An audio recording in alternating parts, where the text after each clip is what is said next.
As far as accidents are concerned and gas grills are concerned, are those covered under your homeowner's insurance policy?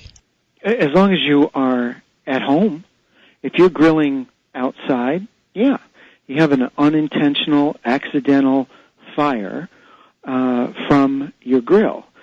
Yeah, you're covered. And typically the insurance company wants to get a fire investigator out there to see which type of problem it was. Was it a mechanical failure? Was it an operational deficiency? Or was there some misuse of the material, the chips? Or was it a misuse of the heat? Hey, you left your grill on, you had the infrared, it was 800 degrees, and you smoked the whole neighborhood.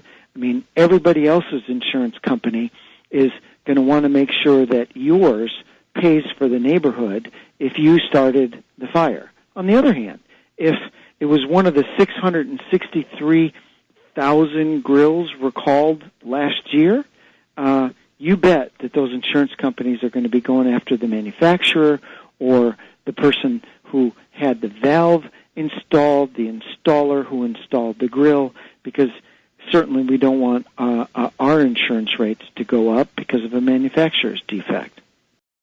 You can best believe if you have a claim, whoever comes to investigate is going to be asking me some poignant questions. Mr. Posick, how much did you have to drink while you were grilling those hot dogs? Yeah, the interesting thing about fires, it's just like a car accident after you've been drinking, or you're in a crisis.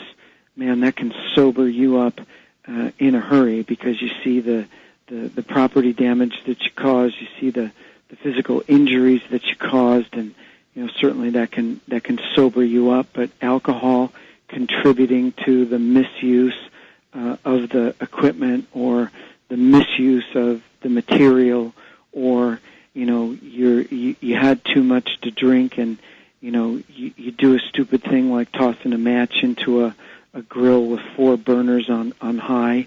Those are the kinds of things that are going to cause you serious problems. And if somebody dies, that's involuntary manslaughter. Now you're talking about criminal penalties and jail. So we got to be real careful about stuff like that. Not to mention the fact that if I catch my neighbor's garage on fire and it burns down, he probably isn't going to say, "I know you're really sorry about that, Frank, so I'm not going to sue you for that." Yeah, and the problem is that most people don't have enough limits to be able to cover that kind of loss. Think about it. Let's assume that I'm drunk and I make a mistake on my grill. It inadvertently starts my neighbor's trees on fire. It burns down his house. Someone dies. And in the interim, 2 cars in the garage explode. And you have a $300,000 homeowner policy. And now you've got 2 deaths. You've got 2 cars that, may be worth $100,000.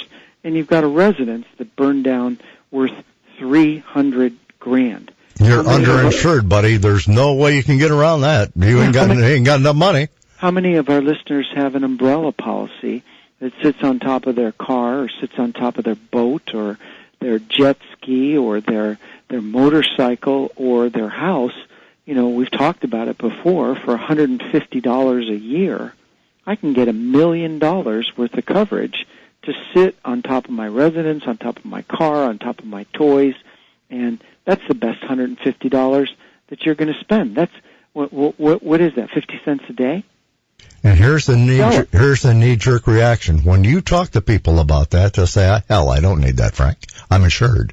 Yeah, except that if you're drinking and you intended to drink, you didn't intend to burn down your neighbor's house or someone die in the process or blow up their cars, but you intended to drink. And once you intended to do that act, you've got an intentional act on your hands, and now you've got real problems in terms of your liability.